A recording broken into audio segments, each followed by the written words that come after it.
fund vegna deiliskipulags á Nýlendugötu 1. Þá tekur fyrstur til máls borgarfulltrúi Halldór Halldórsson.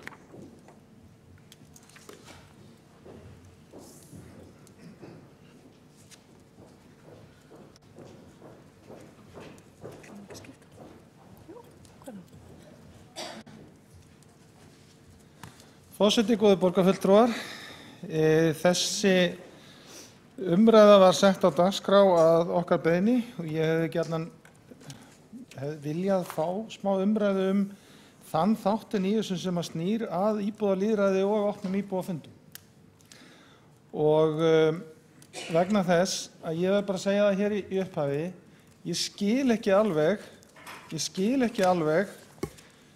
ég reyndi bara að skila alls ekki, hvers vegna það stemma ekki þau orð sem að sett á blað í samstarfssáttmála meirihlutaflokkana og umræða í kosningabaráttunni og öll svo umræða við efndir hér sem sagt í tengslum við ýmis mál sem hafa komið upp varðandi skipulagsmál. Þið kannski útskýrið það fyrir mér af hálfu meirihlutans í þessari umræðu og fyrir okkur öðrum borgarfulltrúum og almenningi, hvers vegna það ekki hægt að halda opna íbúafundi nema að það hafi í för með sér á eftir opnum íbúafundum verði hugsanlega gerðar einhverjar breytingar á deiliskipulagi eða ekki. Ég skil opna íbúafundi þannig að þeir eru upplýsingagjöf og við lögðum fram tillögu borgarráðsfulltrúar þann 2. október að það yrði haldinn opinn íbúafundur deiliskipulag Nýlendureitsins og með leyfi forseta á fundunum verði farið yfir fyrirhugaða staðsetningu kirkjulóðar á reitnum og tillögu nýja staðsetningu á horni Seljavegar og Mýragötu. Þá verði fulltrúum íbúasamtaka Vesturbæjar og rússnesku rétttrúnaðarkirkjunnar á Íslandi sérstaklega boðið að kynna sjónarmið sín á fundinum. Tilvitnun lýkur. Þarna vorum við að velta því fyrir okkur, leggja það til að það yrði haldinn opinn íbúafundur bara til þess að fara yfir málið, þó að það hefði ekki endilega í breytingar í för með sér. En þessu endanlega svo vísa frá. Þegar þetta lagt fram 16. október í borgarráði, þá þessi tillaga lögð fram að nýju og henni vísa frá. Og bæði Framsókn og flugvallavinir og við fulltrúar Sjálfstæðisflokksins eða fulltrúar okkar á fundi borgarráðs lögðu fram bókun þetta. Það sem að við í bókunum komum inn á þetta sem ég sagði hér í upphafi að því að þið talið mjög mikið lýðræði, þið talið að hafa samskipti við íbúa, þið talið að upplýsa íbúa, þið talið að virkja íbúa, en þegar svona tillögur koma fram, sama hvort það varðandi þetta mál, hvort það varðandi Borgartún 28a, að þá ekki hægt að halda svona íbúafundi. Og eins og ég sagði í upphafi, ég skil það ekki. Af hverju má ekki halda íbúafundi til þess að fara yfir málið og útskýra þetta niðurstaðan? Við ætlum ekki að breyta þessu, en af hverju má ekki mæta íbúunum með það? Meirihlutinn getur sagt hvers vegna hann ætlar ekki að breyta þessu og íbúarnir fá þá betri upplýsingar og skynja það að það sem sagt í samstarfssáttmálanum að virkja íbúana, halda þeim upplýstum, virða íbúalýðræði og svo framvegis, að það eitthvað sem að marka. Ég hef auðvitað orðið var við það að íbúasamtök Vesturbæjar eru mjög óánægð með það að það hafi ekki verið fallist á þeirra tillögur. Það auðvitað eitt að vera óánægð með það sem ekki fallist á tillögum hans ef maður verði undir í atkvæðagreiðslum. Það auðvitað kallað lýðræði. En það bara eðlilegt að upplýsingagjöfin sé sem best og það sé haldinn fundur þetta ekki síst þegar að við sem erum að reyna að vinna í þessu með ykkur förum fram á að sé haldinn fundur, leggjum til að sé haldinn fundur. Alveg sama hvort það vegna Borgartúns 28, það sem var bara eðlilegt að halda fund áður en að deiliskipulag var endanlega staðfest, eða þetta mál, það sem að þið hafi komist að endanlegri niðurstöðu, en þið geti alveg haldið íbúafund til þess að fara yfir það með íbúunum. Að því að með leyfi forseta eins og segir í samstarfssáttmálanum Síðast en ekki síst viljum við að það sé ekki bara okkar vilji sem gildi. Við viljum efla lýðræðis og kraftar allra borgarbúa nýtist við stefnumörkun og ákvarðanatöku hins opinbera. Og það segir líka með leyfi forseta í sáttmálanum ykkar: markmið er að auka traust, bæta upplýsingamiðlun og hvetja til lýðræðislegra þátttöku. En þrátt fyrir að þetta komi fram þá hefur það ekki haft þau áhrif að maður sjái neitt að íbúalýðræði sé meira virkjað heldur en verið hefur, öðru nær. Því það er meira að segja að því er hafnað að halda fundi. Og við auðvitað höfum hér dæmi það sem að stærsti undirskriftalisti sögunar var lagður fram hér í skipulagsmáli en ekki hlusta á það. Og þessir íbúafundir báðir var reyndar haldinn íbúafundur vegna Borgartúnsins alls sem að auðvitað var hið besta mál, en það var eftir að deiliskipulagið var samþykkt vegna Borgartúns 28 og því vísa frá tillögu að halda íbúafund vegna nýlendu reitsins. Þannig að þetta eru orðin tóm. Í samstarfssáttmálanum til þessa hefur það ekki sýnt sig að það sé neitt að gerast í íbúalýðræðinu nema öðru nær. Þegar við höfum verið að benda á leiðir til þess að virka íbúalýðræði, þá því verið hafnað eða vísa frá. Þannig að þetta eru orðin tóm. Og ef að þetta eru orðin tóm, þá hefur það þau áhrif að fólk glata traust á kerfið. Og það gefst upp á lýðræðislegri þátttöku ef það skynjar ekki að það hafi rödd. Halldór Halldórsson, borgarfulltrúi, hefur lokið máli sínu. Þá tekur næstu til máls hv. borgarstjóri. Forseti, ágæta borgarstjórn, það er ágætis tilefni til þess að ræða íbúafundi og samráð af þessu tilefni og ég vil nú bara þakka fyrir hvernig borgarfulltrúi Halldór Halldórsson leggur málið upp. Hvenær eigum við að halda íbúafundi einstök mál og hvernig stöndum við best að samráða varðandi skipulag. Og ég held að stuttasvarið við því sé að samráð sé best þegar það er í góðum tíma áður en skipulagið er unnið og málum er ráðið til lykta. Og það vill reyndar þannig til að þegar við erum að tala svæðið við Vesturbuktina að þá erum við að tala svæðið þar sem óvenju mikið samráð hefur staðið yfir síðustu 10 ár. Það hófst með Mýragötuskipulaginu svonefnda sem fór í samkeppni og þá var bæði staðið fyrir stórum íbúafundum þar sem ábendingum var safnað og sjónarmiðum úr umhverfinu. Og það var tekið inn í samkeppnisforsendur. Það skipulag mæltist vel fyrir en það var þó jafnframt gagnrýnt og talið að einstaka byggingar var háar og það byggðin mætti gjarnan laga sig betur að gömlu byggðin í Vesturbænum. Og eftir seinni samkeppni sama svæði, þar að segja heildarsamkeppni hafnarsvæðið, að þá var skipulaginu breytt í þá veru. Við erum núna að tala nýlendugötu reitin, þar sem gert ráð fyrir rússnesku rétttrúnaðarkirkjunni og maður segja að sá reitur hafi kannski minnst breyst í þessum gegnum þessar skipulagssamkeppnir og skipulagsferlið. Og það á kannski rætur í því að það er fyrst og fremst verið að prjóna inn í þegar byggt umhverfi með þeirri undantekningu að það er verið að koma fyrir rússneskri rétttrúnaðarkirkju sem er auðvitað sérstakt mannvirki og passar kannski ekki neinstaðar inn í orðsins fyllstu merkingu ef maður lítur þannig á. Kirkjur auðvitað skera sig úr gjarnan. Þær eru misjafnar á stærð og útliti og margar sérstakar og fallegar og rússneska rétttrúnaðarkirkjan á sér enga beina fyrirmynd á Íslandi þó við þekkjum þær erlendis frá. Það sem er mikilvægt að halda til haga þegar við ræða hvort að ég halda íbúafund á þessu stigi er að þarna er að ræða gjörninga sem að hluta til eru nokkura ára gamlir. Það er að segja úthlutun lóðar, samningu við rússnesku rétttrúnaðarkirkjuna og deiliskipulagið sjálft sem að binda hendur borgarinnar.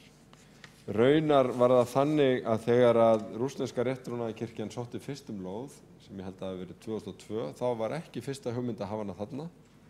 Heldur var svo hugmynd uppi að lóðir fyrir rússneska rétttrúnaðarkirkju, Moskvu og Ásatrúarhof yrðu allar í Leynimýri við Duftkirkjugarðinn saman til þess að svona kannski ramma inn einhvern veginn sambýli margra trúarbragða. Mörgum fannst þessi hugmynd góð, ég var svolítið skotin í henni, en þessi söfnuði voru eiginlega allir sammála það að þetta var ekki góð hugmynd. Bæði þá vildu þeir fá stærri lóðir og aðrar lóðir og fannst þetta nábýli ekki passa. Harðasta bréfi held ég hafi þó verið frá kirkjugörðum Reykjavíkurprófastsdæma sem að reka Duftkirkjugarðinn sem fannst þetta alls ekki passa heldur. Þannig að þar með eiginlega féll sú hugmyndum sjálfa sig. Nú búið að finna moskustað í Sogamýri og Ásatrúarhofi annar staðar í Öskjuhlíð og rússneska rétttrúnaðarkirkjan fékk úthluta lóð við Nýlendugötu. Það fyrirheit var gefið út eftir ítarlega skoðun og samþykkt í byrjun nóvember 2006 í tíð þáverandi meirihluta Sjálfstæðisflokks og Framsóknarflokks og fyrirheitið var samþykkt þarna í byrjun nóvember 2006 og í opinberri heimsókn eða tengslu við hana borgarstjónans í Reykjavík sem þá var Vilhjálms Þ. Vilhjálmssonar var skrifað undir samning í júlí 2007 fyrirheit úthlutun lóðarinnar og að hvernig öllu þessu skyldi vera staðið og 25. desember 2008 var síðan formlega gengið frá lóðafyrirheitinu.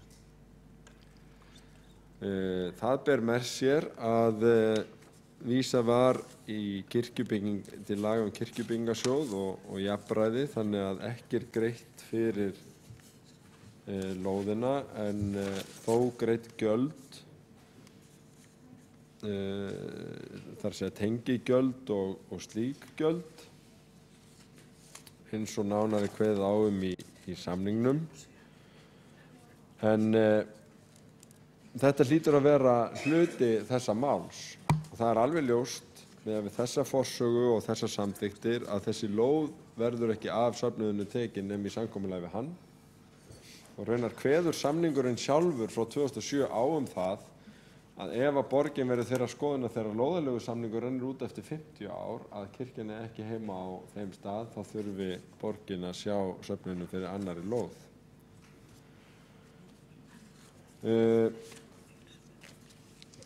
Það sem var til umfjöllunar á síðasta fundi borgarráðs var síðan eiginlega auka snúningur í málinu ef svo má að orði komast því að þarna er samt búið að úthluta lóð 2008 endanlega samkvæmt samningi frá 2007 og fyrirheiti frá 2006 en auka snúningurinn við samþykkt á síðasta deiliskipulagi sneri að því að innan úr íbúasamtökum Vesturbæjar kom hugmynd sem að borgarfulltrúar Sjálfstæðisflokksins tóku undir að skoða mætti það að flytja kirkjuna, það er að segja fyrirhugaða kirkju, hafa hana ekki á þeim stað sem ráð væri fyrir gert, heldur flytja hann út á horn Seljavegs og Mýragötu. Það voru ekki allir sannfærðir að það væri góð hugmynd, en það var engan síður, meðal annars í nafni íbúalýðræðis, fallist á að skoða það. Og það var gert, en að lokinni þeirri skoðun, þar sem að meðal annars hafði komið fram til sjónarmið frá söfnuðinum að ef að kirkjan ætti að færa sig, að þá þyrfti arkitektur og umfangarnir að taka mið af byggingunum sem standa við þetta horn, þangað sem hún ætti að færa sig.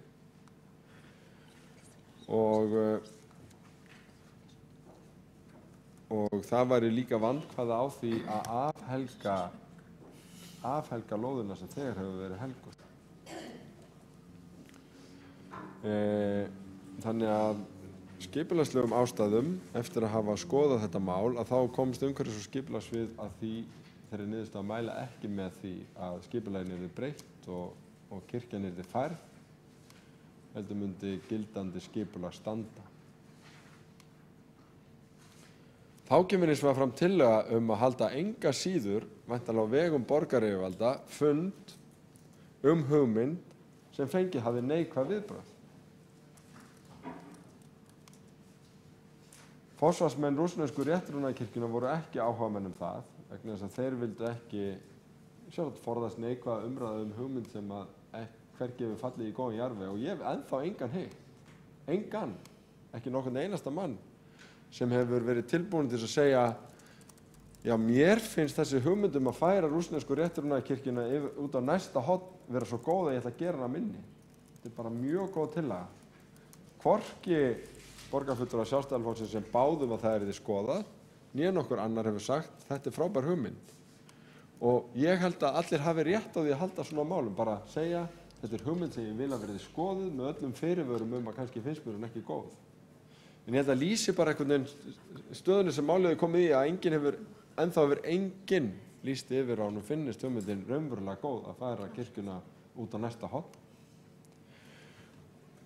Og þá erum við komin í umræðuna sem að borgarfulltrúi Halldór Halldórsson efndi til, nefnilega það hvenær eigum að halda íbúafund og hvenær verður samráð innihaldsríkt og leiðir til einhvers góðs í borginni. Og það var niðurstaða meirihlutans í þessu máli að íbúafundur hugmynd sem enginn vill gera sinni og engum finnst góð kannski ekki alveg fundur sem efstur í forgangsröðinni yfir gagnlega samráðs- og íbúafund. Það nefnilega nóg af hugmyndum sem að við þurfum að funda og eigum að funda nóg af skipulagi sem enn á frumstigi, og ég meina við erum sífellt að halda fundi. Við heldum mikla fundi hverfaskipulag, aðalskipulag og að sjálfsögðu einstaka reiti, og ég hef nefnt að bæði borgarráð og annars staðar að mér finnst þetta samtali mjög mikilvægt. Hvenær eigum við að halda fundi í skipulagsferlinu? Og ég veit að umhverfis- og skipulagsráð og umhverfis- og skipulagssvið að ræða þetta á grundvelli samstarfsyfirlýsingarinnar sem ég hef nefnt, til þess að gera einhvers konar verklagsreglur til þess að tryggja að þessi fundi verða sem mestu gagni fyrir íbúana og hagsmunaaðila og okkur sem borgaryfirvöld. En niðurstaða okkar varðandi það að halda fund þessa hugmynd sem enginn hefur tekið undir hingað til að minnsta kosti væri ekki til eiginlega neins nema þá, ég veit ekki alveg til hvers. Þannig að skipulagið sem að unnið hefur verið með í gegnum mikið samráð á síðustu 10 árum það stendur, og ég held að það sem sé skynsamlegt að gera núna að byggja upp á horni Seljavegs og Mýrargötu íbúðir sem þarf. Þar líka gert ráð fyrir flutningshúsi. Þarna núna hálfleiðinlegt malarplan, og ég held að sú uppbygging verði til mikillar prýði fyrir borgina og mjög jákvæð fyrir umhverfið, og þá svolítið klárum við að byggja upp Nýlendugötuna og þetta horn þarna og getum glaðst við því.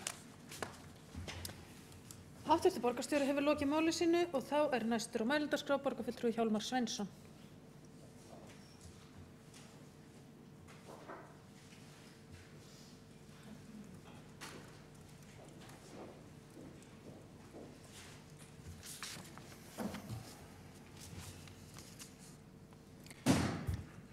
Já, forseti ágæta borgarstjórn, mér langar svona að bregðast aðeins við því sem að borgarfulltrúinn Halldór Halldórsson sagði hérna áðan. Það sem að hann brýndi okkur í meirihlutanum að standa við fyrirheit umræður og lýðræði og allt það, sko. Og það svo sannarlega meiningin að standa við þau fyrirheit, og við erum þegar byrjuð að láta verkin tala. Í síðustu viku var efnt til fyrsta fundar í fundaröð sem að heitir Heimkynni okkar borgin. Fyrsti fundur kallaðist Hver á borgina, sem mjög opin spurning og býður upp á beitta pólitíska umræðu og þess vegna beitta pólitíska gagnrýni. Þessi fundur var haldinn á Kjarvalsstöðum. Það mætti að minnsta kosti 80 manns, það var algjörlega troðfullt og á mínum mati heppnaðist það mjög vel. Það var sérstaklega boðaður ágætur lögfræðingur hérna í bænum sem hefur gagnrýnt borgina, hvernig hún hefur túlkað svokallaðan skaðabótarétt út af skipulagsheimildum sem hafa verið túlkaðar með ákveðnum hætti af lögfræðingu borgarinnar og hann dró hvergi af sér í málefnalegri gagnrýni sinni á borgina. Og þessu verður haldið áfram. Meiningin að í kannski annan þriðjudag í hverju mánuði verði haldnir slíkir fundir á Kjarvalsstöðum í vetur undir þessum titli Heimkynni okkar borgin. Næsti fundur sem verður í nóvember, minnir mig 11. nóvember. Meiningin að hann beri titilinn borgin heilsusamlegur staður. Það sem verður rætt það sem margir kalla mál málanna, það nefnilega lýðheilsa í borgum. Og síðan áfram í janúar, febrúar, mars og jafnvel apríl verða fleiri fundir. Við ætlum á einum fundinum meiningin að ræða hvað fegurð í borgarumhverfi, hvað réttlæti og vera með svona stóra spurningar sem að mjög margir hafa áhuga á og snerta mjög marga. Þá sýndi sig á Kjarvalsstaðafundunum að það mikill áhugi á slíkum fundum. Þannig að þetta verklag til þess að efna loforð og fyrirheit opnari umræður, auki lýðræði. Og reyndar var það í sömu viku, þar í síðustu viku var annar fundur þar sem var talað og fjallað framtíðar skipulag og stöðu mála við Borgartúni. Það hefur verið mjög mikið umræðu. Sá fundur var ekki alveg eins fjölmennur, en þangað var öllum boðið sem að hafa áhuga á Borgartúninu og auðvitað sérstaklega þeim sem að búa þar og starfa þar, og það var mjög gagnlegur fundur og fór mjög vel fram að mínu viti. Ég nefni einn fund í viðbót svona þegar ég lít yfir þennan tiltölulega stutta farna veg þessa nýja meirihluta, og það var fundur sem var haldinn að gefnu tilefni í sumar út af svokölluðum Grettisgötureit, þar sem að var nýlegt, eiginlega splunku nýtt deiliskipulag, hafði fengið heilmikla gagnrýni og það kom í ljós að eigandi þar, húsanna þar, reyndist vera tilbúinn að breyta því deiliskipulagi, og á þeim ástæðum var haldinn fundur á Sólon Íslandi sem að mínu mati heppnaðist líka mjög vel. Ég vil geta þess líka í sambandi við taka undir eiginlega orð borgarstjóra að skipulagsmál þarna við Vesturbugt og Nýlendugötu, þetta hefur verið mjög lengi í umræðunni, að minnst 10 ár, og borgarstjóri fór svo sem ágætlega yfir það. 2 samkeppnir, arkitektasamkeppnir, önnur lokuð og hinn opin alþjóðleg samkeppni. Að mínu viti hefur verið komið mjög mikið til móts við ýmsar athugasemdir sem hafa verið gerðar allan tíman.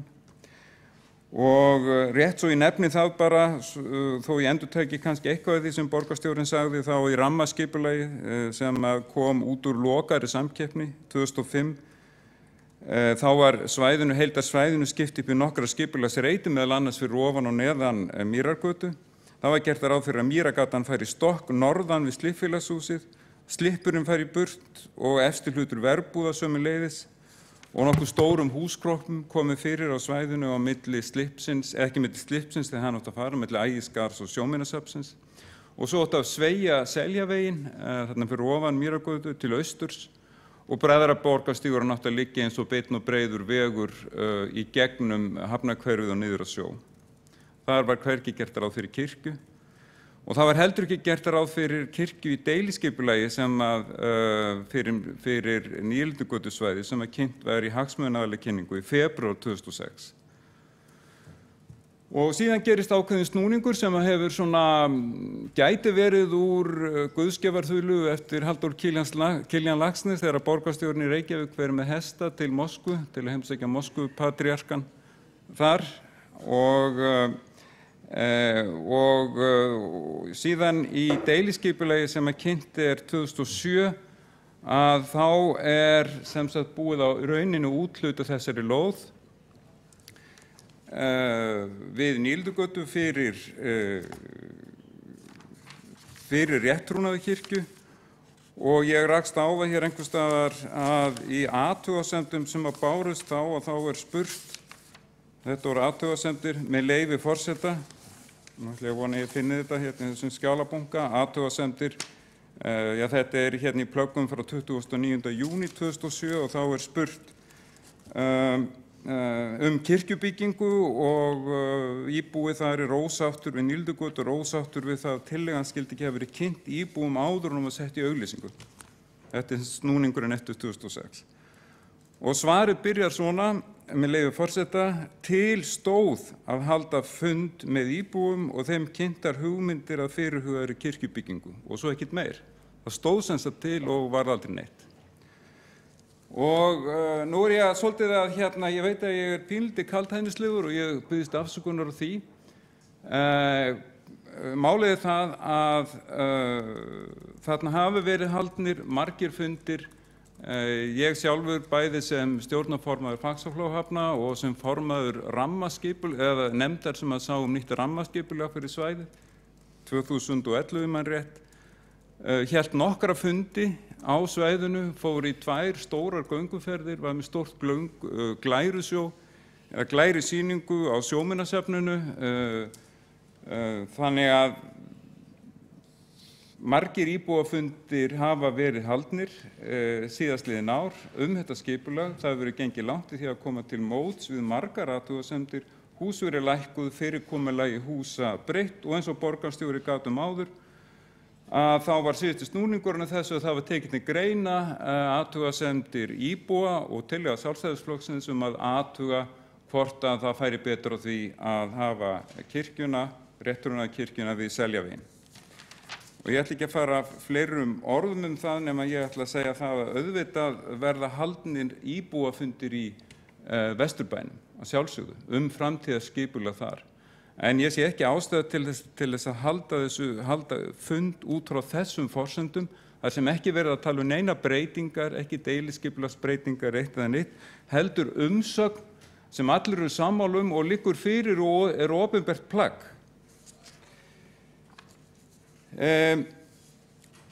Og þá fáið orð að lokum í sambandi við verklag, að því að það alveg rétt, það hefur komið fram gagnrýni á það að kynning og upplýsing á deiliskipulagsbreytingum og svokölluð grenndarkynning, að það hefur oft á tíðum alls ekki verið nógu gott. Það stendur eitthvað í þá veru í skipulagslögum að slíkt skuli kynnt á fullnægjandi hátt og það felur þó í sér í rauninni að viðkomandi sveitarfélag getur svolítið túlkað það sjálft hvað það telur vera fullnægjandi hátt og ég held að það komið í ljós og sérstaklega hér í Reykjavík síðastliðin misseri þegar verið að byggja nýtt inn í gamalgrónum hverfum og þá það augljóslega mjög viðkvæmt. Þannig að það þarf að endurskoða þetta og síðsumars var settur á laggirnar starfshópur innan umhverfis- og skipulagssviðs til þess að endurskoða reglur varðandi upplýsing og kynningamál, en ástæðan fyrir skipan hópsins sú að jafnvel þótt borgin hafi farið í einu og öllu eftir ákvæðum í skipulagslögum hagsmunaaðilakynningu og slíkt að þá hefur það komið fram aftur og aftur að slík kynning hefur farið fyrir ofan, garð og neðan hjá allt og mörgum íbúum og allt og mörgum nágrönnum. Ég tala nú ekki þegar að deiliskipulagsbreytingar og 6 vikna athugasemdafrestur auglýstur einu sinni í Fréttablaðinu og Þorláksmessu, eins og gerist á síðasta ári. Þegar var auglýst deiliskipulagsbreyting á reit 01702 eitthvað slíkt og auðvitað vissi engin nákvæmlega hvaða reitur það en þó gaf 6 vikna athugasemdafrestur þar á eftir. En þetta var reiturinn milli Laugavegs 36 og 34 og svo Grettisgötu. Í því tilviki var breyting á deiliskipulagi sem fól reyndar í sér að 2 gömlum húsum milli Grettisgötu og Laugavegs skyldi þyrmt, talin það viðamikil að ekki dygði að láta svokalla grenndarkynningu nægja, en slík kynningi á að gilda minni háttar breytingar og grenndarkynning kynnt með því að bera út bréf í öll hús í nágrenni til að upplýsa nágrennið og gefa því þá kost til að bregðast við. En þetta voru sem sagt það viðamiklar breytingar að þær voru skilgreindar sem deiliskipulagsbreytingar sem eru miklu stærra og opnara ferli með auglýsingu, þess áður gat, auglýsingu í dagblaði og síðan 6 vikna, lágmarki 6 vikna athugasemdaferli. Og þar sem að sviðið, umhverfis- og skipulagssvið, skyldugt til að svara öllum athugasemdum skriflega með eins góðum upplýsingum og rökum og mögulegt er. Og svo fær skipulagsráð þetta allt saman til umræðu og afgreiðslu, þar að segja allar athugasemdir og síðan öll svör embættismannanna og svo það hið pólitíska umhverfis- og skipulagsráð sem að metur síðan og vegur í umræðum sínum og fundum athugasemdirnar og svörin við þeim og tekur síðan upplýst ákvörðun. En það sem sagt hópur að starfi núna sem að fer vonandi að skila fljótlega niðurstöðum sínum.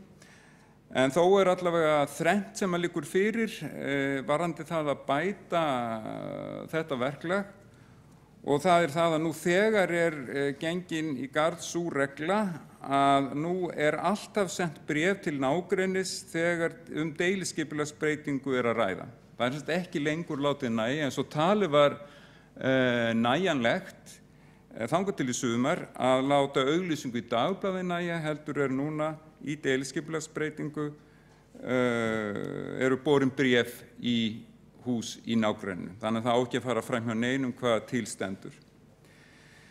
Þessi hópur líka og hefur líka verið falið að ræða það hvernig stórbæta megi þau gögn, uppdrætti og annað sem að fylgja umsóknum skipulagsbreytingar.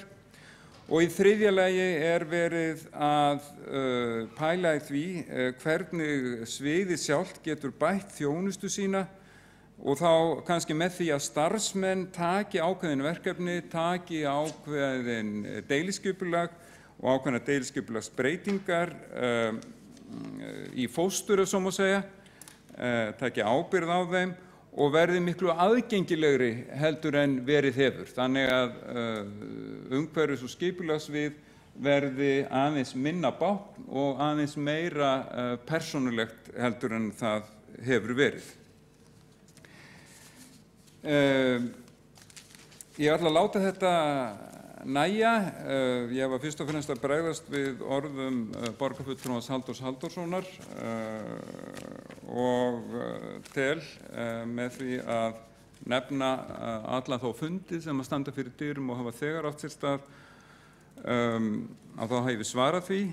Ég hef nefnt þessar verklagsreglur, það hefur verið tekið mjög alvarlega og lýsi því yfir og ítreka að auðvitað ekkert sjálfsagðara en að halda íbúafundi fleiri en einn og fleiri en 2 á næstu misserum með íbúum í Vesturbænum framtíðina þar og stöðu skipulagsmála.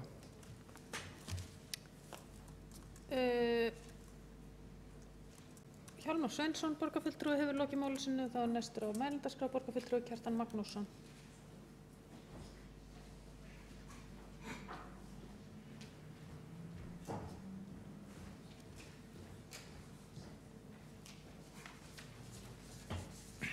Forseti, góðir borgarfulltrúar. Það rétt að taka fram hvaða tillaga hér til umfjöllunar. Nefnilega tillaga að halda opinn íbúafund deiliskipulag nýlendur 1 og samkvæmt tillögunni þá á fundinum að farið við fyrirhugaða staðsetningu kirkjulóðar á Reitnum og tillögu nýja staðsetningu á horni Seljavegar og Mýrargötu. Og það rétt að taka þetta fram vegna þess að Hjálmar Sveinsson borgarfulltrúi, hann talaði flest annað en þessa tillögu efnislega og vék sér mjög undan því að ræða skipulagsmálið þarna á nýlendu Reitnum og hvort að kirkjunni verði betur fyrir komið á umræddu horni Mýrargötu og Seljavegar eða inn í nýlendu götu. En borgarstjóri fór líka yfir málið, hann fjallaði svona meira þetta aðeins meira efnislega og það rétt sem borgarstjóri segir að þetta mál á sér töluverðan aðdraganda. Fólk hefur haft vissulega töluverðan tíma til að kynna sér málið, en hins vegar það oft þannig að með blessuðu skipulagsmálin okkar að það oft ekki fyrir kannski fer að draga að framkvæmdum eða menn fara að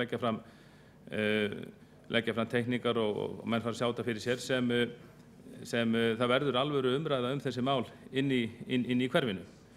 Aðdragandinn auðvitað sá að það voru ýmis trúfélög hér í Reykjavík sem höfðu sótt lóðir undir sína kirkjur og hof og moskur og það var vel unnið á kjörtímabilinu 2006–2010 til að finna þeim stað og það alveg rétt sem kemur fram hjá borgarstjóra, það var farið út víðan völl, víðan borgina en rússneska réttrúnaðarkirkjan hún óska alveg sérstaklega eftir því að vera í miðbænum, jafnvel þó að það fyndist ekki stór lóð og það var reynt að verða við þeim óskum með þessari lóði í Nýlendugötunni og það ekki hægt að neita því að íbúar hafa núna í nokkur ár haft og koma að framfæri við okkur borgarfulltrúa ákveðnum áhyggjum út af uppbyggingunni þarna, bent á að það hús sem teikningar hafi verið birtar af, það fari ekki nógu vel í þessari götu,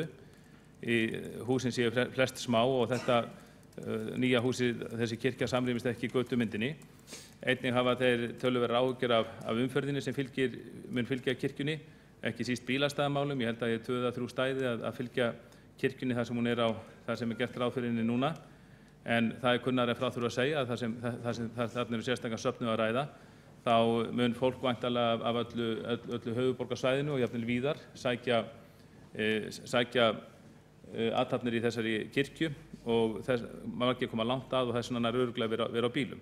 Þannig að ég skil vel áhyggjur íbúa yfir þá bílastæðavandamálum í götunni og þess vegna kviknar þessi hugmynd og það er alveg ótrúlegt að heyra borgarstjóra segja það hvað eftir annað að þetta sé bara hugmynd sem enginn taki undir. Þetta er bara ótrúlega heldur en orð á lýst. Hugmynd sem enginn taki undir. Það hefur enginn sagt að hugmyndin sé góð og svo framvegis. Ég bara, fyrst að borgarstjóri segir þetta, þá efast maður að hann hafi verið viðstaddur alla þá fundi, já, til dæmis bara í borgarráði þar sem þessa hugmynd hefur borið á góma. Ég held að ég hafi bara oft sagt bara síðasta borgarstjórnarfundi síðasta 50 daga. Mér finnst þessi hugmynd mjög góð og ég sagði á þeim fundi að ég hefði hitt fjölmarga vesturbæinga, ekki bara íbúa hérna á Nýlendureitnum sem telja þetta afbragðsgóða hugmynd að færa fyrirhugaða kirkjubyggingu, færa hana úr mjög þröngri lóð inn í íbúagötunni og færa hana út á hornið þarna þar sem hún kallast á við stórar byggingar og verður stærri bygging sjálf heldur en margar byggingar hérna í hverfinu og út af ýmsum atriðum, út af umferð hérna í kring, út af bílastæðamálum og fleira. Það er auðvitað kunnari frá þurfa að segja að það er hægt að koma betur til móts við bílastæðaþarfir kirkjunar þarna á horninu við Mýragötuna heldur en inn í Nýlendugötunni og það virðist bara vera að borgarstjóri hafi ekki heldur hlusta. Ég held að ég hafi margoft sagt það, ég held að ég hafi tekið það fram að sjálfur hafi ég nú ekki átt þessa hugmynd í byrjun, þó mikið lítist vel á hana. Heldur þessi hugmynd kemur beint frá íbúðarsamtökum Vesturbæjar. Hún kemur beint þaðan. Ég held að hafi margoft verið tekið fram þegar þessi hefur rætt þessa hugmynd á vettvangi borgarráðs fyrst í nóvember í fyrra að hugmyndin kemur frá íbúðarsamtökum Vesturbæjar. Þannig að ég held að það fullra hér að enginn hafi sagt að þessi hugmynd var í góð og hugmynd sem enginn taki undir og svo framvegis. Þetta er bara alveg ótrúlega að borgarstjóri skuli halda þessu fram hér í sölum borgarstjórnar. Ég held að hann ætti þá að kynna sér þá gögn frá íbúðarsamtökum Vesturbæjar. Ég man ekki betur en þau hafi aldrei fundið með oddvitum frambúðana hér í kosningabaráttunni síðasta vor þar sem þessi hugmynd kom þessi hugmynd mjög vel að framfæri. Það er hins vegar rétt að það hefur ekki ennþá verið flutt sérstök tillaga að hrinda þessari hugmynd í framkvæmd og kannski er borgarstjóri að hvetja til þess að það hafi verið gert og það má sjálfsögðu skoða það. Það getur vel verið að við borgarfulltrúar Sjálfstæðisflokksins gerum það er alveg sjálfsagt. En ég frábið mér svona málflutning að tala að þetta sé einhver hugmyndilausu lofti sem enginn hafi tekið undir og enginn sagt þessi góð. Ég skal bara segja hér í borgarstjórn, ég hef nú bara margoft sagt það áður það hefur bara yfirleitt verið á lokuðum fundum þar sem kannski menn ekki mikið að vitna í. Mér finnst þetta bara afbragðsgóð hugmynd og eins og ég sagði í borgarráði síðasta fimmtudag, eftir því sem ég skoði þessa hugmynd betur og heyri málið frá fleiri vesturbæingum, þá líst mér alltaf betur og betur á hana. Og leiðilegt að borgarstjóri skildi taka hann til orða, segja að þetta væri bara alltaf aukasnúningur í málinu. Að þessi tillaga, þessi hugmynd sem kemur uppalega frá íbúasamtökum Vesturbæjar að leita eftir færslu á húsinu, vilja alls ekki missa kirkjubyggingu úr hverfinu, heldur bara að tala um að færa hana, að þetta sé ykkur auka snúningur. Ég held að sé bara sjálfsagt og vel í samræmi við stefnu allra flokka, ekki síst samstarfs áætlun meirihlutans, að virkja almenning betur til ákvarðanatöku í hverfum borgarinnar. Ég held að þetta falli þar undir. Og hvenær á borgarstjórinn ekki að fallast á að fara á íbúafund og hitta borgarina, ef það er ekki tilvikum eins og þessu, þar sem íbúar og heil íbúasamtök eru mjög ósátt við ákvörðun sem borgin hefur tekið. Sem betur fyrir það þannig í skipulagsmálunum. Við erum alltaf að taka ákvarðanir í skipulagsmálum og okkur verður stundum á mistök. Ég get alveg játað það að mig. Manni hefur orðið á mistök í þessu málum. En það er þannig í skipulagsmálunum. Nú ef það er búið að byggja, eða byrjað að byggja, þá er svolítið erfitt, jafnvel ómögulegt að afturkalla skipulagsákvörðunina. En á meðan það hefur ekki verið byggt, á meðan það hefur ekki verið gefið út graftarleyfi og byggingarleyfi og allt hvað þetta nú heitir allt saman, þá er hægt að snúa tilbaka. Og það hefur oft verið gert. Það eru ýmis dæmi um það þegar bara gröfurnar hafi verið á leiðinni nánast að taka skóflustungu. Þá hafi menn séð að sér og gert einhverjar breytingar. Að sjálfsögðu er inni þá borgin að gera það breytingar í góðu sáttmáli við þann sem ætlar að byggja. Og með þá ákveðnum ívilnunum í lóðamálum og það eru ýmis dæmi til um það. Ég held að, samkvæmt mínum heimildum úr söfnuðunum, rússnesku réttartrúnaðarkirkjunni, samkvæmt mínum heimildum þá eru forsvarsmenn þess ágæta safnaðar algjörlega tilbúnir að skoða færslu. Þeir sjá með sig ákveðin ávinning í því vegna þess að þeir auðvitað langar þá ekki til að byggja upp á þröngri lóð þar sem í andstöðu við næstu nágranna og yrðu örugglega ánægðari með þá lóð sem hér hefur verið nefnd. Mörguleyti betri lóðvarandi aðkomu og umferð og bílastæði. Það var hægt að gera þessa lóð þannig úr garði að henni fylgir á fleiri bílastæði heldur nú er reiknað með. Það er þá líka auðveldara að nýta önnur bílastæði í nágrenninu þar sem þau eru þarna vestan við. Ég held að samkvæmt mínum heimildum þá heyri ég að þeir séu opnir fyrir því að ræða fá hinna lóðina, bara svo framlega verið tryggt að þeir verði ekki fyrir auknum kostnaði út af þeim skiptum. Og þess vegna skil ég ekki tregðu meirihlutans í málinu. Ef maður lítur hér yfir samstarfssáttmálann, blekið er varla þornað af honum. Þá er hér ýmsar setningar með leyfi forseta. Við viljum efla lýðræði svo að kraftar allra borgarbúa nýtist til stefnumörkun og ákvarðanatöku hins opinbera. Við hlustum á alls konar raddir og sköpum þeim vettvang. Með opnari stjórnsýslu verður samræðan upplýstari, ákvarðanatakan skilvirkari og sáttin meiri. Gagnsæi og auki íbúalýðræði er eitt af meginverkefnum kjörtímabilsins. Markmiðið er að auka traust, bæta upplýsingamiðlun og hvetja til lýðræðislegrar þátttöku. Hlutverk hvers og eins í þátttöku lýðræði verði einnig skilgreint. Kynning og upplýsingagjöf til íbúa verði bætt í tengslu við skipulagsmál bæði stór og smá. Hverfiskipulag verður unnið í nánu samráði við íbúa viðkomandi hverfa. Og svo framvegis, hérna stiklað á stóru lesi upp ýmsar góðar setningar og samstarfssáttmála meirihlutans. En það er hins vegar þannig að þegar á reynir, þá hefur þessi meirihluti engan áhuga á raunverulegu samráði við íbúa. Íbúar eiga bara að sætta við sig við það sem meirihlutin hefur ákveðið og meirihlutin ætlar hvorki að ræða við íbúana, hvorki til þess að ræða þessa hugmynd, heldur er bara satt að þessi búið að taka ákvörðun henni verið ekki breytt. En jafnvel þó að þessi búið að taka ákvörðun henni verið ekki breytt, þá ætti borgarstjóri og formaður skipulagsráðs, þeir áttu að fagna því tækifæri að geta komið á slíkan íbúafund til þess að ræða við íbúana og útskýra fyrir þeim þessa ákvörðun sem hefur þá verið tekin. Þrátt fyrir að margt bendi til þess að það veri betra að skiptum skoðun í þessu máli og útluta annarri lóð. Varðandi fundum einstaka svæði, formaður skipulagsráðs fór yfir ýmsa fundi sem hafa verið haldnir og ætlunin að halda. Fundir sem eru þar sem hann er persónulega auglýstur rækilega í blöðunum.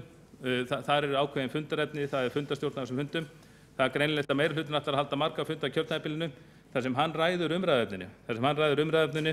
Þar sem hann er með fundarstjórann, hann einhvern veginn stýrir umræðunni. Það er ekki í anda góðs og sanns íbúa lýðræðis. Auðvitað á að halda íbúafundi þegar viðkvæm mál eru á ferðinni, íbúar óska þess. Sú skoðun hún stenst ekki að það þýði ekki að halda íbúafund þegar ákvörðun hafi verið tekin. Ég veit ekki betur en að það hafi verið haldnir íbúafundir bæði varðandi Borgartún og Lýsisreitinn með fulltrúum borgarinnar, þrátt fyrir að þar hafi allar ákvarðanir verið teknar. Þar kom hins vegar bara upp viðkvæm mál, þannig að borgin féllst á að koma á fund og útskýra fyrir íbúum af hverju ákvörðanir hefur verið teknar og eiga við þá beint samtal ýmis álitaefni. Og þarna eru svo sannarlega á ferðinni álitaefni í þessu máli og ótrúlegt að það megi ekki ræða þau á slíkum fundi.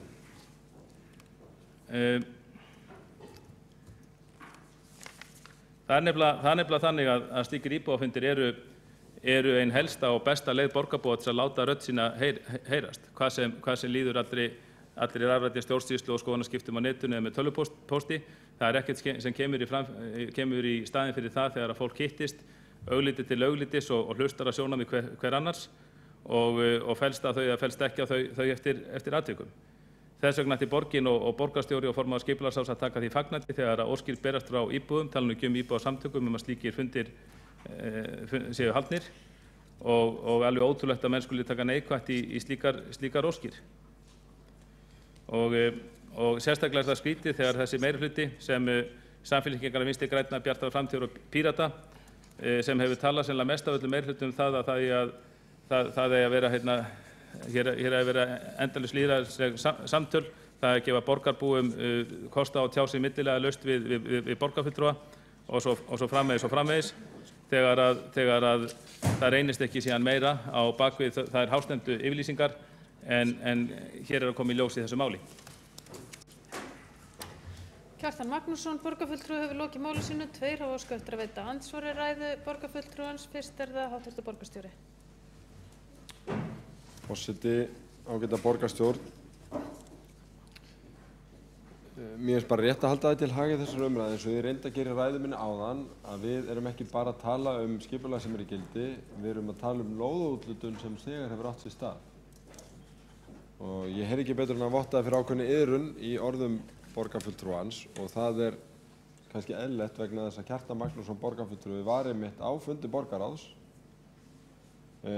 í október 2008 þegar að gengi var frá lóðaúthlutunin og raunar borgarfulltrúi Júlíus Vífill Ingvarsson líka sem hafa haldið þessum málum hvað mest á lofti hér í sölum borgarstjórnar og það er allt í lagi en það er eins vegar sú staða sem við erum að vinna út frá þannig að eins vænt að mér þykir upplestur borgarfulltrúans úr samstarfssáttmála núverandi meirihluta þá gilti hann því miður ekki í stjórnartíð Sjálfstæðisflokks og Framsóknarflokks þegar þessar ákvarðanir voru allar teknar. Hv. borgarstjóri hefur lokið við að veita andsvar. Þá svarar andsvari borgarfulltrúi Kjartan Magnússon.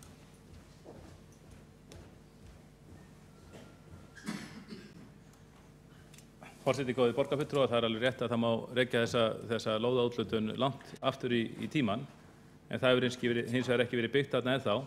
Og ég sé ekki því til fyrirstöðu að þegar að mótmæli og áhyggjur íbúa koma fram með mjög sterkum hætti, þóttu séu seint fram komin, að þá verður orðið við þeim með einhverjum hætti. Við erum þjónar borgarbúa, íbúan í borginni, en við eigum ekki að vera þrælar gamalla fundargerða og fyrri ákvarðana. Ef við getum tekið nýjar ákvarðanir á grundvelli gamalla ákvarðana sem eru í þágu fólksins í borginni og höfum til þess stöðu, til dæmis ef það er bara önnur lóð í þessu tilviki kannski 200 metrum frá, þá eigum við ekki að vera hrædd við að taka slíkar ákvarðanir. Það lagðist að manni sá grunur að meirihlutinn, hann vilji einfaldlega ekki útluta þessum söfnuði kannski þessari lóð, vegna þess að þessi lóð er aðeins stærri, kannski aðeins verðmætari, sem við erum að leggja til að verði skoðað. Og það er miður, þegar þá finnst mér að þá gleymir menn að rekna inn þau verðmæti sem eru til fólkin að ná sátt þessa nýbyggingu í grónu hverfi við íbúana í hverfinu. Það eru íbúarnir sem við eigum að þjóna og hugsa hagsmuni þeirra fyrst og fremst.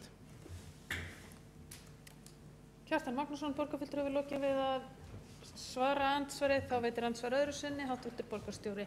Forseti, ágæta borgarstjórn, mér finnst þetta nú heldur ómaklegt vegna þess að við þvert á móti féllumst á að skoða aðra staðsetningu þrátt fyrir lóðaúthlutun og þrátt fyrir gildandi deiliskipulag, en sú skoðun hefur leitt í ljós að hin staðsetningin er verri.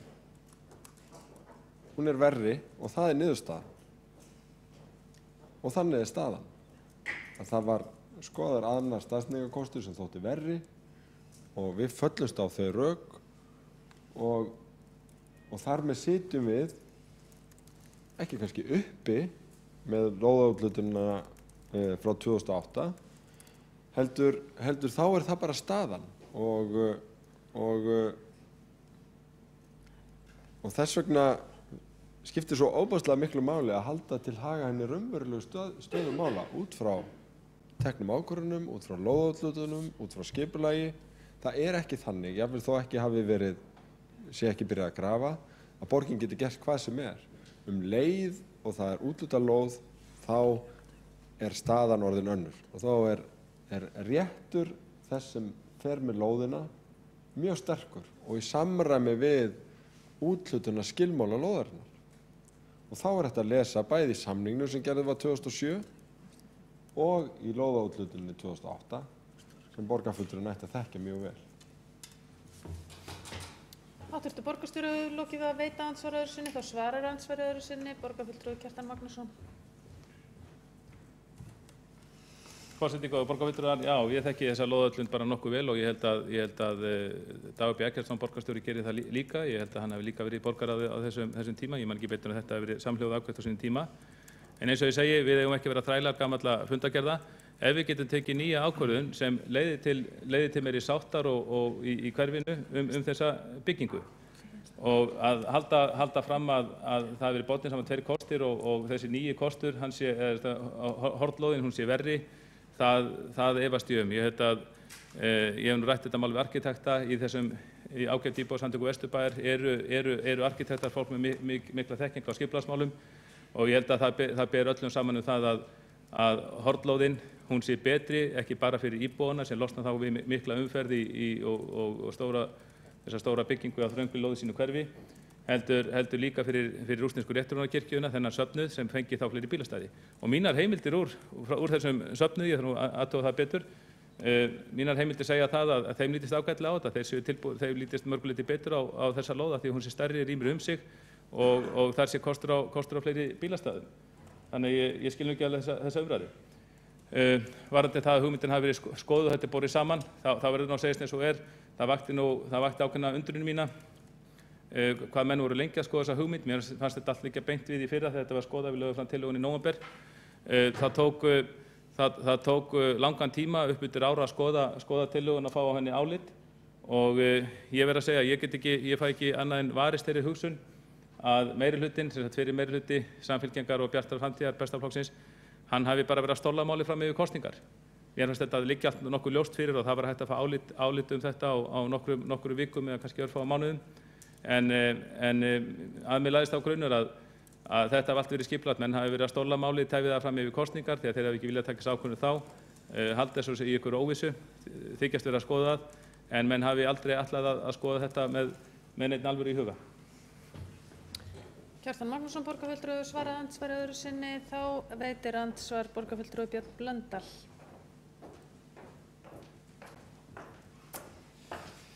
Já, forseti, getur borgarfulltrúar. Bara svona rétt til að byrja með stólamálið, það er væntanlega tefjamálið. Stól er enska, held ég. Eða ég ímynda mér að ég hefi skilið borgarfulltrúan Kjartan Magnússon rétt. En allavega, sko, það sem að mér langar að segja hér er að mér finnst það ekki góð sýn í skipulagsmálum að þar sé engin festa og í raun og veru sé öllu hægt að breyta og umróta alveg þangað til að byrja að grafa. En þá sé hluturinn orðinn svona nokkuð endalegur. Og ég held að með þessari sýn þá sé lítið hægt að þá myndist lítið traust á skipulagsmál og skipulagsáætlanir sem að væntanlega gera það verkum að þær verði losaralegar eða sloppy, ef maður myndi nota ensku, og ekki til, bara til mikils ógagns fyrir íbúana. Varðandi þetta ákveðna mál, þá eru auðvitað mjög skiptar skoðanir. Það er nú ekki allir sannfærðir að það sé einhver skelfing að fá þetta í hverfið. Auðvitað er réttrúnaðarkirkjan í hverfinu nú þegar, rússneska, á horni Öldugötu og Brekkustígs. Ég var nú nágranni þeirra í mörg ár og það var ekki mikið ónæði að því. Þröng íbúðagata sem að kirkjan stendur við núverandi og engin tiltakanlegu bílastæðavandi þar. Ég veit ekki hvort að söfnuðurinn stækkar mjög mikið við byggingu nýrrar kirkju, það má svo sem vel vera. En hann þarf að stækka töluvert til að bílastæðavandinn verði mikil. En ég bara vil að lokum segja að það hefur auðvitað verið unnið í miklum bótum á skipulagsmálum hér undanförnum árum og miklu meiri festa í því og miklu meira hægt að stóla á skipulag en áður. Og það er auðvitað aðalatriði, þetta þarf að liggja fyrir, ákvarðanir þurfa að standa. Borgarfulltrúi Björn Blöndal hefur lokið við að veita andsvar og þá svarar andsvari borgarfulltrúi Kjartan Magnússon.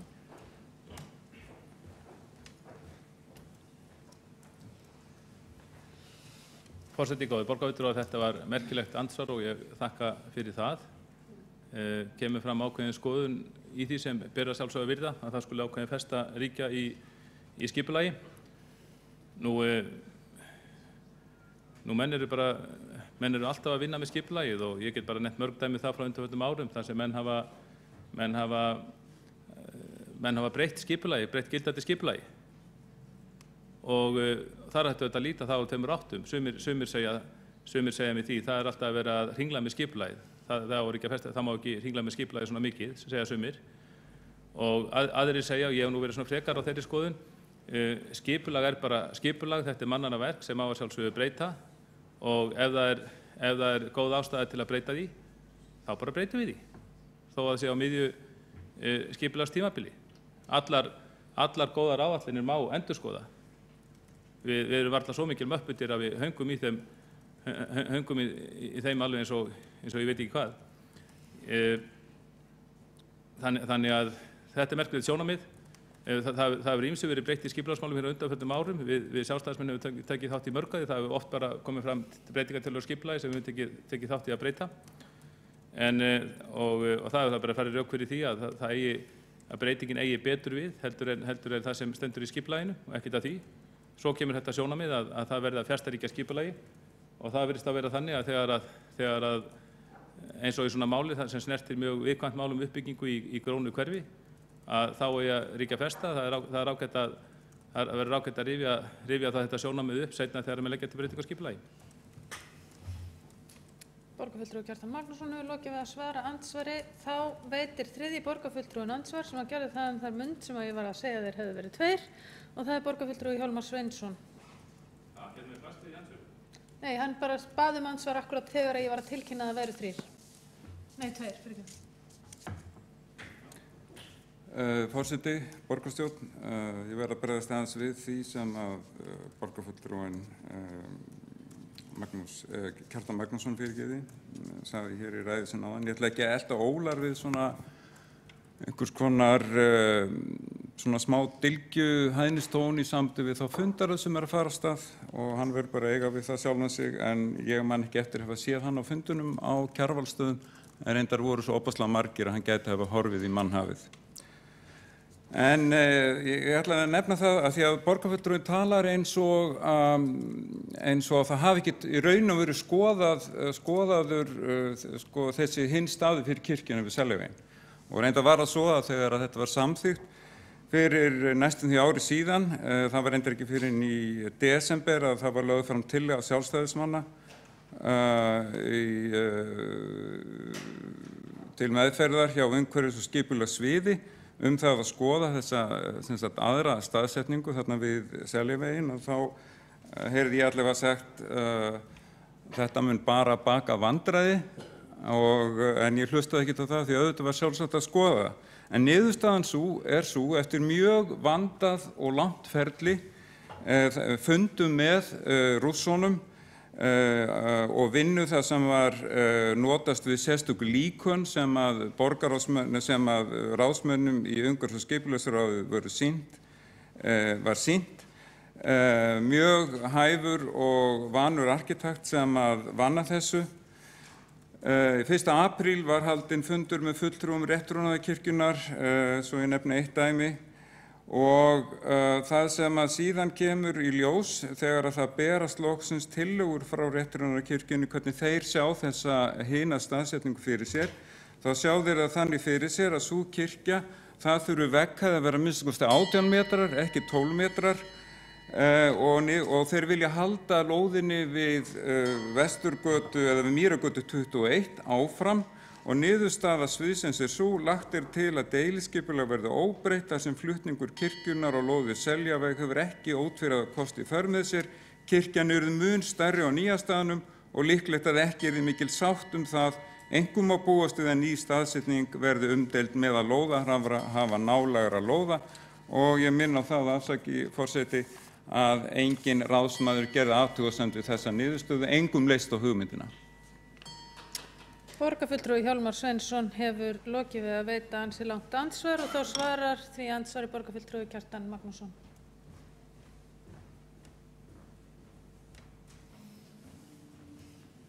Forseti, góðir borgarfulltrúar, ég fagna því að Hjálmar Sveinsson borgarfulltrúi skuli núna í andsvari koma svona í efnislegin á máli. Ég hefði kosið það að hann hefði gert það eins betur í sinni lönguræði áðan.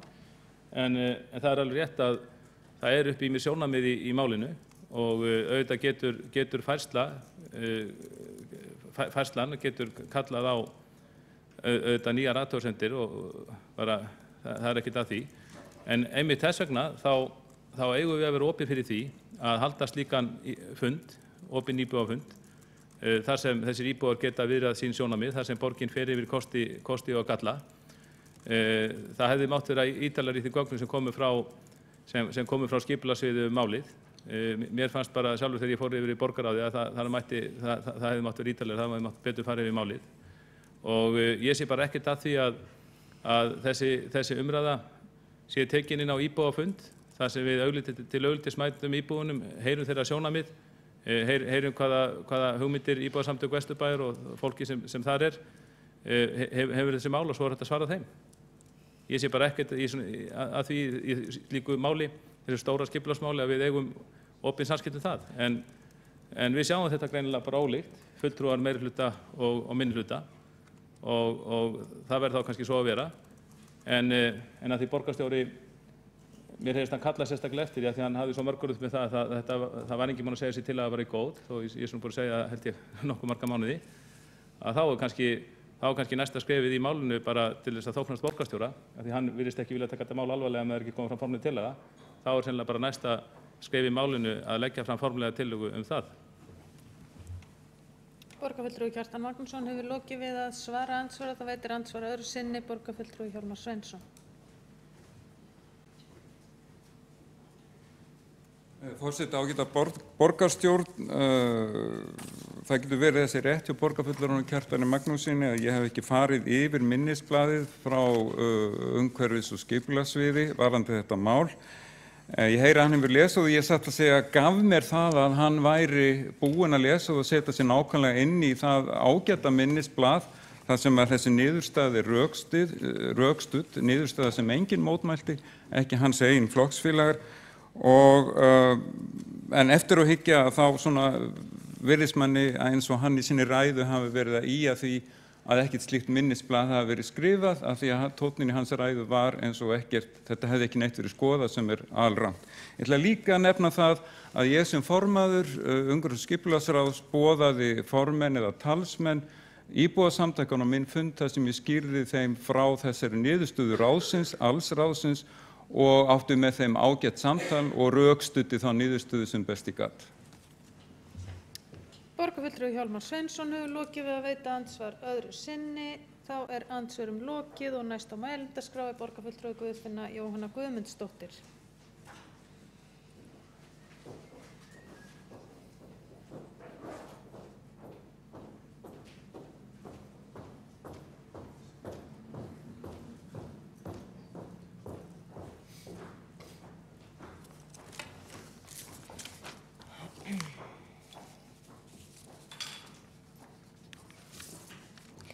Forseti, ágætu borgarfulltrúar.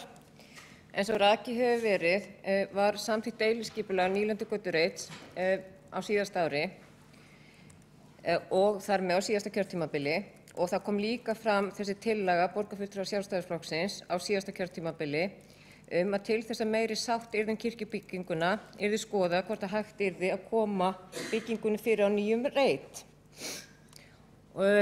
Það komu fjölmargar athugasemdir fram hjá íbúum þarna í kring við auglýsinguna á deiliskipulagsbreytingunni og undirskriftalistar og athugasemdir voru eitthvað 100 þar sem að margir lýstu áhyggjum sínum yfir þessa staðsetningu. Fyrir kosningarnar í vor var fjölmennur íbúafundur haldinn í Vesturbænum þar sem að var meðal annars þetta mál á dagskrá og íbúasamtökin hafa beitt sér mikið í því að fá að taka þátt í þessari umræðu. Og það virðist vera að eins og skilja mátti hér áðan að það skiptir máli hvaðan tillagan í rauninni kemur íbúafund. Það sé sjálfsagt að halda einhvern tímann íbúafund í Vesturbænum, bara ekki núna. Það var ákveðið í kjölfar á þessi tillaga Sjálfstæðisflokksins kom fram að höfundar deiliskipulagsins að hafa rætt við þá færslu á þessum byggingarreit á svæði fyrir framan Héðinshúsið og það komu fram tillögur frá aðstandendum rússnesku rétttrúnaðarkirkjunnar sem að eins og kemur fram í minnisblaði skipulagsfulltrúa að gerði ráð fyrir því að vegghæð kirkjunnar yrði hækkuð 6 metra, það er úr 12 í 18 metra og hámarkshæð turnsins yrði hækkuð úr 22 í 26 metra. Auk þess, eins og fram kemur í minnisblaði skipulagsfulltrúa eða umsögn, að aðstandendur kirkjunnar fóru fram á að halda einnig lóðina Mýragötu 21 fyrir prestbústað og Mýragötu 23 fyrir bílastæði. Þannig að miðað við þessar forsendur sem rússneska rétttrúnaðarkirkjan gerði að þá taldi ráðið betra að deiliskipulagið yrði óbreytt og samþykkti þessa umsögn skipulagsfulltrúa. Það var engin ágreiningur það. Það hins vegar ágreiningur íbúafundinn, enda var ekkert samráð haft við íbúasamtökin og íbúana. Og eins og borgarfulltrúi Hjálmar Sveinsson lýsti hér áðan að hann hefði átt samtal við formann íbúasamtakanna að þá því samtali vel lýst á síðu íbúasamtakanna á Facebook þar sem að upplifun þeirra sem mættu á þann fund með formann umhverfis- og skipulagsráðs, hún var ekki alveg jafn dásamleg.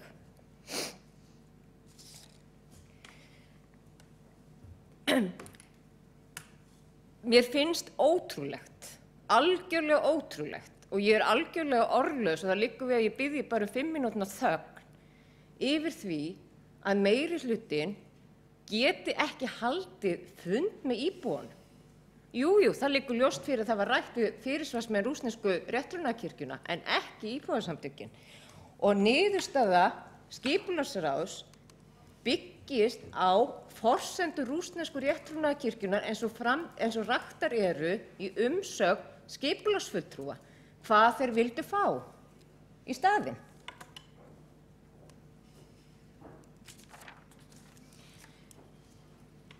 Borgarstjóri fjallaði þetta áðan, hvenær eigum við að halda íbúafundi? Að það eigi að vera áður en að skipulagsferli er unnið og ráðið til lykta. Út alla borg er ömurlegt skipulag og á línan að vera þessi að það verða engin íbúafundir af því að það er búið að klára skipulagsvinnuna. Hvað með öll fögru fyrirheitin í samstarfssáttmála meirihlutans? Er ekkert að marka þetta? Er þetta bara eitthvað djók? Með leyfi forseta ætla ég að fá að lesa upp nokkrar setningar. Með hreinskilni og heiðarleika að leiðarljósi ætlum við að læra hvert af öðru og mynda heild sem er auðugri en summa okkar samanlögð. Við viljum friðsælt, réttlátt og frjálslegt samfélag þar sem allir sitja við sama borð og lúta sömu leikreglum. Við hlúum að grasrótinni þar sem réttlæti og mannúðin dafna best. Við viljum efla lýðræði svo kraftar allra borgarbúa nýtist í stefnumörkun og ákvarðanatöku hins opinbera. Við hlustum alls konar raddir og sköpum þeim vettvang. Gagnsæi og auki íbúalýðræði er eitt af meginverkefnum kjörtímabilsins. Markmiðið er auka traust, bæta upplýsingamiðlun og hvetja til lýðræðislegrar þátttöku. Og ein setning að lokum með leyfi forseta. Kynning og upplýsingagjöf til íbúa verði bætt í tengslum við skipulagsmál bæði stór og smá, tilvitnun lýkur. Þetta á greinilega bara við það þegar að það á að fara að vinna í nýjum deiliskipulögum en ekki þegar íbúarnir í borginni, kjósendur okkar allra, vilja ræða við okkur. Nei takk, við höfum ekki áhuga að ræða við fólk. Það virðist vera stefna meirihlutans. Og varðandi þessa fundi sem hafa verið haldnir á vegum umhverfis- og skipulagssviðs, það er að segja fundurinn á Kjarvalsstöðum, ég sat hann var mjög góður. Flestir þeirra sem tóku til máls lýstu áhyggjum sínum yfir skipulagsmál í borginni. Fundur sem haldinn var í Borgartúninu, hann var haldinn fimmtudaginn 16. október. Umhverfis- og skipulagsráð fundaði deginum á undan. Ráðsmenn voru ekki upplýstir fundinn og sáum við í minnihlutanum óvart þennan fund á heimasíðu Reykjavíkurborgar seinnipartinn deginum áður. Þessi fundi var mjög illa auglýstur. Og ef þetta er það sem koma skal að fundirnir sem að verða haldnir borgina miða við þau málefni sem meirihlutinn ákveður hverju sinni, ekki það sem íbúar borgarinnar vilja tala að þá lofar það ekki góðu.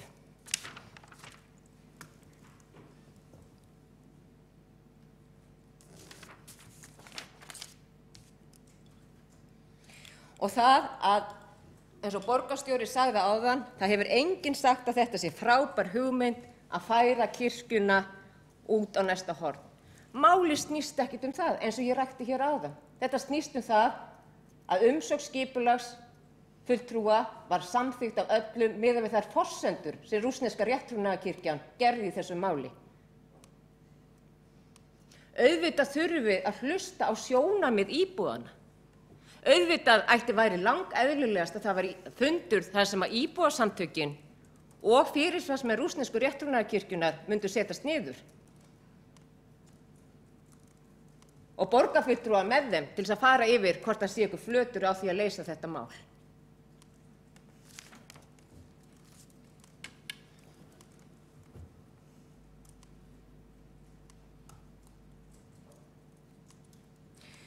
Og öll umræðan það að þetta mál, þessi beiðni, þessi tillaga það að halda íbúafundinn sé þess eðlis að því að það er búið að ákveða eitthvað að þá verði ekki rætt við fólk. Það er þróun sem er mjög slæm og í engu samræmi við þennan samstarfssáttmála sem virðist bara vera eitthvað algjört djók. Borgarfulltrúi Guðfinna Jóhanna Guðmundsdóttir hefur lokið máli sínu. Fleiri hafa ekki kvatt sér hljóðs.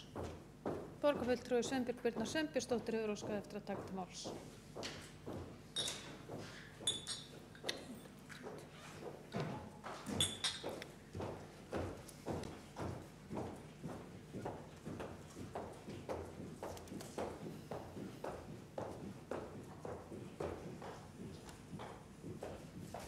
Frú forseti, borgarstjóri, ágætu borgarfulltrúar.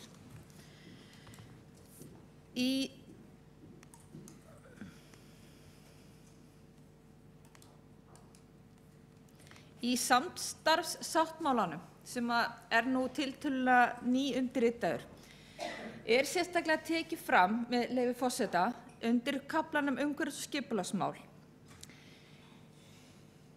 Þar segir: kynning og upplýsingagjöf til íbúa verði bætt í tengslu við skipulagsmál, bæði stór og smá. Það eru engir fyrirvarar gerðir. Það eru hvorki fyrirvarar gerðir á því að skipulag hafi samþykkt eða ekki samþykkt, og það er ekki heldur fyrirvar því hvort þetta séu stórmál eða smámál, en sérstaklega bara tekið fram að þau séu stór og smá. Það er nú einu sinni svo að hérna komið inn á borð til okkar, var borin á borð tillaga sem borin var upp af fulltrúum Sjálfstæðisflokksins og mér fannst hún bara mjög góð. Það sem meira var á fyrsta borgarráðsfundinu, þá fannst mér bara eins og öllum fyndist hún nokkuð góð. Ég reyndar bað frestun á afgreiðslunni á henni sem var orðið við vegna þess að ég vildi átta mig betur á því hver staðan væri á því að fara með þetta á þessari kröfum íbúasamtaka Vesturbæjar og kröfum meirihluta Sjálfstæðisflokksins af hverju þetta mál væri þannig að þetta þyrfti að fara núna í kynningu af því að það væri mitt búið að samþykkja. Síðan verður algjör viðsnúningur og mér finnst mjög sérstakt, því miður að þá var ég ekki á þessum borgarráðsfundi en út úr fundagerðinni, ég var ekki á síðasta borgarráðsfundi, þá var varamaður minn inni. En út af fundagerðinni má lesa að meirihlutinn hafi komið tillögum frávísun. Er það ekki örugglega rétt hjá mér? Og mér finnst það alveg sérstakt að komið tillögum frávísun og taka ekki afstöðu í málinu. Þetta er einmitt eitt af þeim merkjum sem ég hef verið að benda á, hvernig hlutunum sé stjórnað í þögn. Það er ekki þorað að segja beint nei. Og það er heldur ekki sagt já. Þessi bara vísa frá. Og mér finnst það léleg stjórnun að vinna þannig, vegna þess að þá hefur verið að reyna að stjórna hlutunum í þögn. Ég tel að hérna inni, í þessu herbyggi, þar sem við borgarstjórn sitjum, sé fullt af mjög skynsömu og upplýstu fólki. Og eiginlega allir. Hérna inni fólk sem þorir að taka slaginn, sem þorir að láta til sín taka og láta í sér heyra. Og ég trúi ekki að það þori ekki að hitta íbúana, kjósendur okkar, bara jafnvel þá kosningarnar séu búnar. Það er ekki bara 4 ára fresti sem við förum út á örkina og tölum íbúalýðræði og förum með fallega frasa. Við eigum einmitt að vera sterk, meirihlutinn á að standa keikur í svona málum og bjóða íbúanum upp á umræðu. Ég hafði ákveðnar væntingar til þessa plaggs samstarfssáttmálans.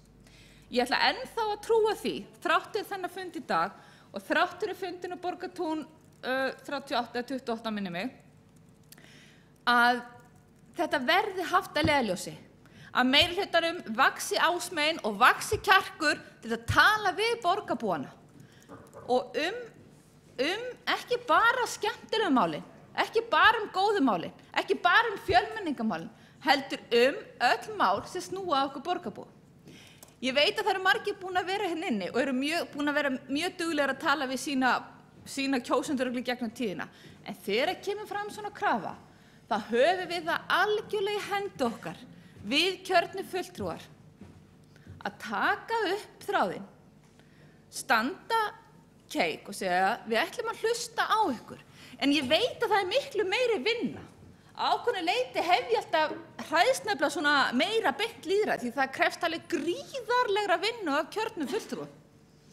Það krefst vinnu að við séum til taks, að við séum dæmd að verkum okkar ekki bara á 4 ára fresti, heldur einmitt á hverjum einasta degi. Það er þess vegna sem að þessi umræða hérna akkurat þennan lið á svo rétt á sér. Við Framsókn og flugvallavinnumennskutin minnihlutanum eru algjörlega tilbúin að styrkja meirihlutann í þessari viðleitni sinni og það ætlum við líka að gera. Og það er ekki að því við höfum svo lítið að gera, en það er að því við tókum þetta hlutverk að okkur. Ég ætla að ljúka máli minni hér, ég búið á bókun undir þessum lið. Borgarfulltrúi Sveinbjörg Birna Sveinbjörnsdóttir hefur lokið máli sínu, þá næstur á mælendaskrá borgarfulltrúi Halldór Halldórsson.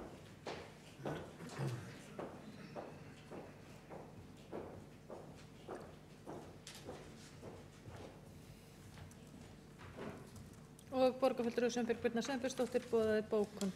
Já, forseti og góðir borgarfulltrúar, þetta er nú búið að vera lífleg umræða þessi mál. Andsvör og andsvör ofan og ýmislegt svona sem hefur komið fram í umræðinu en þó, sko, ég byrjaði umræðina og lauk henni á því að tala svo sem ekkert það, efnislega hvað hefði gengið á varðandi nýlendureitin og varðandi hugsanlegan flutning og allt það, heldur var ég bara að tala íbúalýðræði og það af hverju við héldum ekki íbúafund. Það liggur við að sá tími sem hefur farið í að ræða af hverju við héldum ekki íbúafund núna á þessum fundi hefði nægt til þess að halda íbúafund. Ég þakka fyrir ítarlegar útskýringar og sögulofamála við þennan nýlendureit og á þessum tveimur stöðum sem að til skoðunar að minnsta kosti voru. Ég hjó eftir því að borgarfulltrúi Hjálmar Sveinsson talaði verklagsreglur á skipulagssviði. Ég tel einmitt, þó að ég ætla ekki að gera það umræðuefni hér að öðru leyti en því, en að taka undir það eins og ég skildi hann að það væri reglur sem að mætti endurskoða og ég tel að það þurfi að fara mjög yfir allar verklagsreglur þar.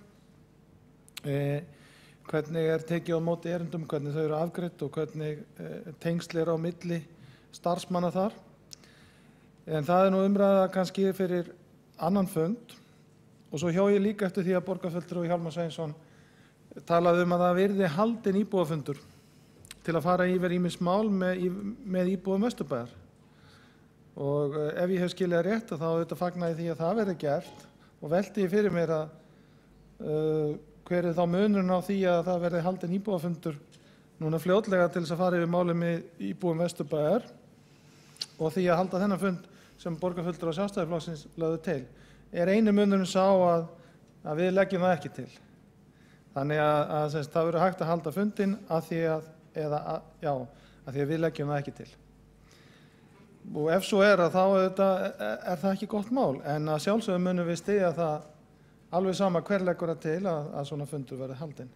Og að lokum þetta, forseti, ég vil fá að leggja fram fyrir hönd borgarfulltrúa Sjálfstæðisflokksins og ljóðandi bókun. Má ég lesa bókunina? Opnir íbúafundur er ein helsta leið borgarbúa til að láta rödd sína heyrast. Þegar óskir berast að slíki fundi verði haldnir, ætti borgin að taka því fagnandi og bregðast við. Það vekur því furðu að tekið skuli neikvætt í að halda fund skipulag nýlendureits og næsta nágrennis og tillögu slíkt vísa frá í borgarráði. Reynslan sýnir að íbúafundir geta verið uppspretta góðra hugmynda og oft hafa skoðanaskipti á milli borgar og borgarbúa við slík tækifæri, skýrt það sem hefur verið óljóst. Þó ferli mál sé langt, er það ekki rökstuðningur fyrir því að ekki megi gera breytingar eða halda íbúafund til að útskýra niðurstöðu í máli. Borgarfulltrúar eru þjónar borgarbúa en ekki þrælar úreltra ákvarðana og gamalla fundagerða. Þetta kom inn í snilldarræðu Kjartans áðan. Og áfram held ég, meirihluti Samfylkingar, Vinstri grænna, Bjartar framtíðar og Pírata sem hefur lagt sig í líma við að kenna sig við lýðræði, hafna nú í annað skipti á skömmum tíma að funda með borgarbúum þrátt fyrir óskir berist slíkt. Þetta er bókun og ég mun senda hann til ritara.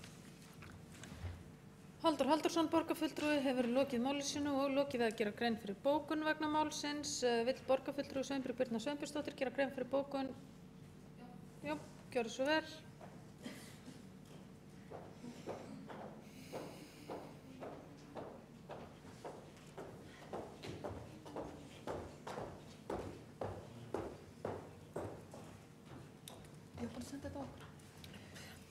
Frú forseti, borgarfulltrúar, borgarstjóri. Ég geri hér grein fyrir bókun Framsóknar og flugvallavinna. Í samstarfssáttmála meirihlutans auknu íbúalýðræði gert hátt undir höfði og sagt berum orðum að kynningu og upplýsingagjöf til íbúa verði bætt í tengslum við skipulagsmál stór og smá. Út frá því trausti sem við vonumst þess að geta lagt í yfirlýsingar samstarfssáttmálans teljum við Framsókn og flugvallavinni það mjög ótrúverðugt að meirihlutinn vísi tillögum íbúafund frá án þess að hafa kjark til að hafna henni þá. Enn og aftur kemur meirihlutinn sér undan því að taka ákvarðanir með frávísun og stjórna þannig í þögn. Verður ekki annað síðan að meirihlutinn ætli aðeins að hlusta á sumar raddir borgarbúa þar sem hentar að hlusta á hverju sinni. Yfirlýsingar auki íbúalýðræði, samráð og aukna upplýsingagjöf því einungis því miður aðeins útvatna stjórntæki til að slá ryki í augu borgarbúa þegar hentar. Borgarfulltrúi Sveinbjörg Birna Sveinbjörnsdóttir hefur lokið við að gera grein fyrir bókun vegna málsins og borgarfulltrúar meirihlutans áskilja sér rétt til að bóka. Þá umræðu 3. lið á dagskrá fundarins lokið og við göngum til 4. liðar sem fundargerð borgar